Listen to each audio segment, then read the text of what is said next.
This wall, and I'll use that quite a bit as a first jump. Whether I'm teaching a young lady or a young man or teaching young horses, it's imposing enough that they could hesitate or really stare and study at it, and they need to learn to allow you to press them right up to it.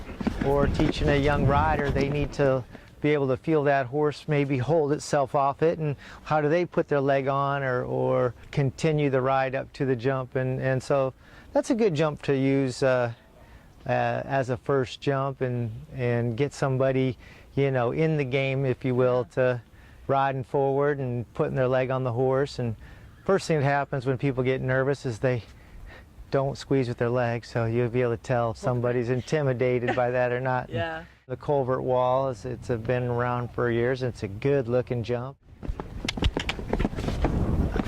Yeah, see, that's what I was talking about earlier, that this mare, she did take a peek at that first jump. You had to ride it a little strong. When you're jumping a Grand Prix course, and you know the course designers set things all sorts of tricky ways, I mean, they try to do the same thing to you. Oh, absolutely. Now, do you like it better to have, you know, the jump that's going to fall over the easiest or all the scariest or whatever, the first jump, or do they try to do that last to set? No, and it depends on the course designer's theme and their. They each have their style and whatnot. Some use, you know, an intimidating first, second, third jump.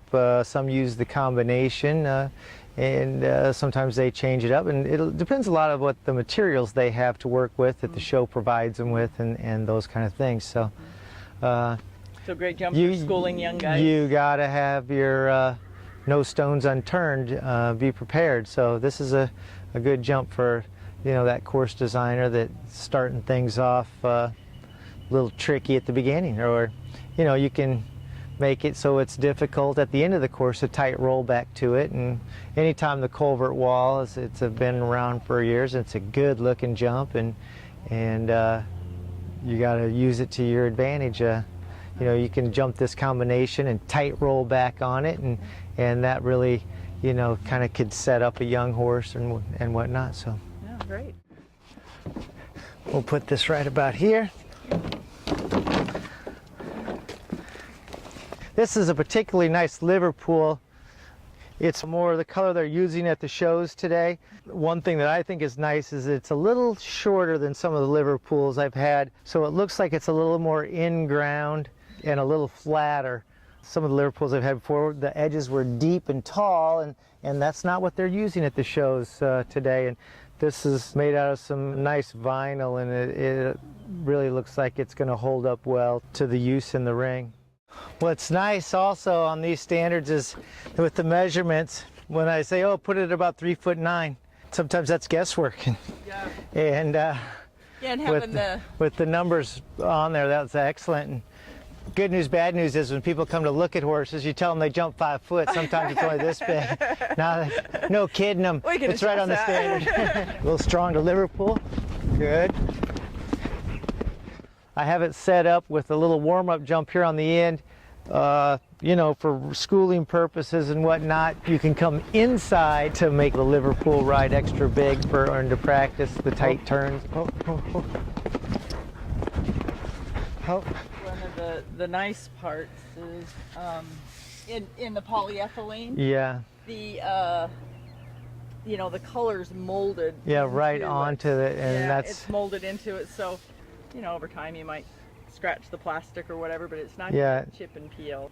It's a great rail with the weight is just right.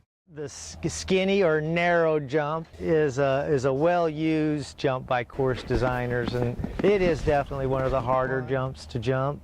A lot of horses struggle with it, and claustrophobics or the visual of it being narrow and whatnot, and they do have a tendency to rub it. This is particularly pretty with the.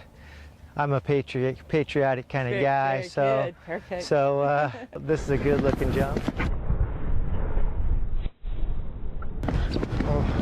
Oftentimes you don't have the ground rail. One of the things about teaching young horses is I think you have to teach them to do it right before you quiz them.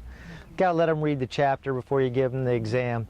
And a lot of people do it differently than that, and it's nice this comes with the short ground rails that set up the jump, because you can roll it out to help the young horse, show the young horse how to jump it properly before you roll it in or take it out. A lot of people think it's appropriate to come down here and let the young horse hit it to train them, and I think you got to show them how to jump it to the best of their technique and show them how to jump it properly before you quiz them with rolling that in and give them the sucker punch, where maybe they hit it. Get their technique right, their technique right, and then you know, and then maybe roll it in and let them get here and override it and get close and deep to it with a little pace or something, and let them maybe feel the weight of those rails or whatever the case may be. But it's nice that it comes with these rails that you can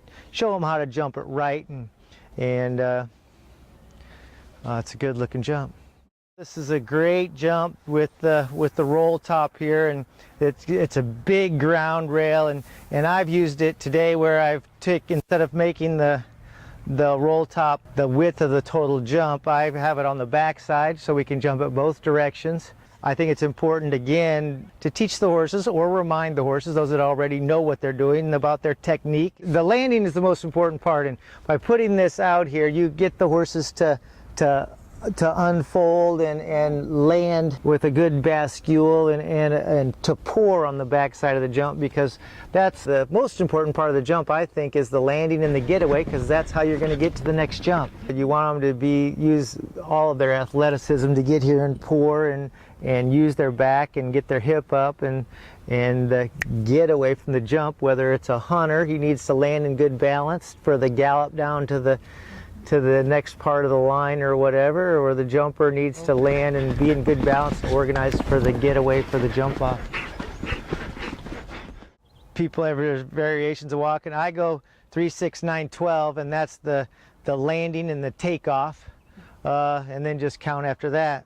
3, 6, 9, 12, and hopefully, and people should practice walking the course that they take a 3-foot step. Because one stride should be 4 steps or 12 feet, and you got to practice taking the right. You see some people walking, they give this big exaggerated stride, and get comfortable with just walking and a nice even stride, so you're accurate about your course walk. And then 3, 6, 9, 1, 3, 6, 9, 2, 3, 6, 9, 3, 3, 6, 9, 4, 3, 6, 9, 5, 3, 6, 9, 6. So good for the 6 strides. 1, 2, 3, 4, 5, 6. Beautiful jump there. That was excellent. A little steady to this wall. Nice. I think this is really an elegant looking jump, and for sure you can use it for training both hunters and jumpers. Well, this pole has wood on the inside, and then it's encased with that's awesome, with the polyethylene and the caps on the end here so no moisture gets in there. It's a little heavier pole, which as a jumper rider, I'm guessing you like a little heavier. Yeah, the weight of the pole really is not a big factor to me, other than you do need it to be safe, and sometimes I get concerned with too heavy of a pole. The horses hit it, and you have a nice, what I think is a proper jump cup. Yeah. You want it to give. Yeah. You don't necessarily want it to hold them. Yeah. So it's a nice weight. Nice weight. Perfect weight, actually. The important thing for a jump pole, any jump pole, is that it drops. Yeah. You do not want it to get kicked out. Not to get kicked out. That's hugely important.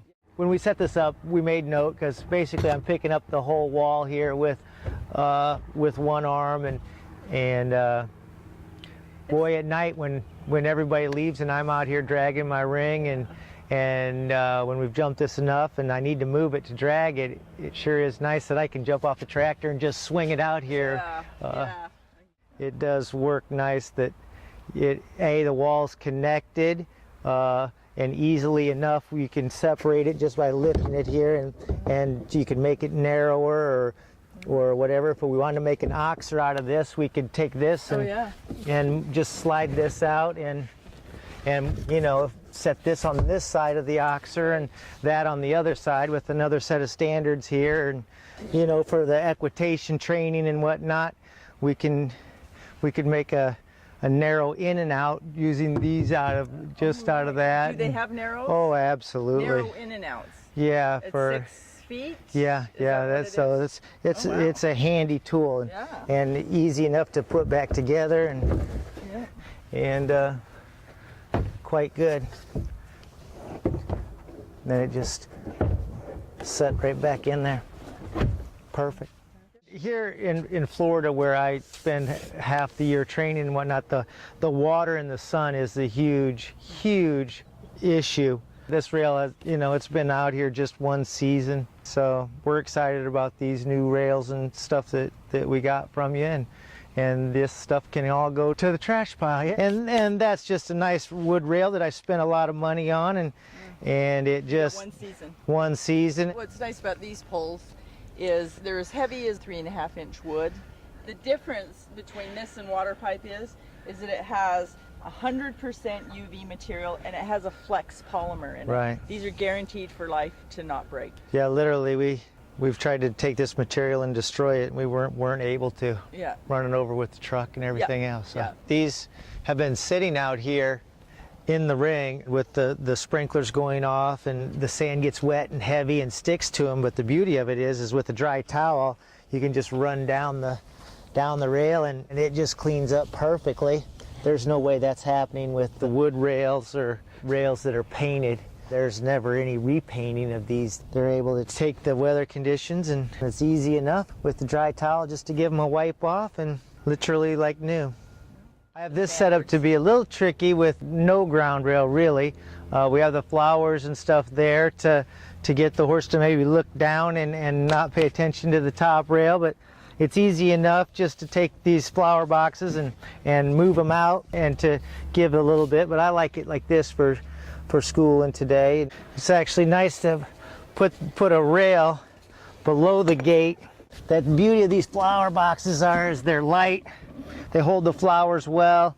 So many times, you know, you have the flower boxes made out of plywood and whatnot, and they are nice that once the horse is jumping up, they are going to kick sand on them, and these will wipe off nice and stay looking clean and spiffy. And if, you know, driving a tractor around here, if I did ding them a little with the bucket or the drag, they're not going to get torn apart. The biggest thing is with a lot of wood stuff is, and it happens for decades, where eventually they start to rot. The nails then come out, fall out easy, or you hit them with the tractor, or a horse steps on them, and then the nail is now in your footing.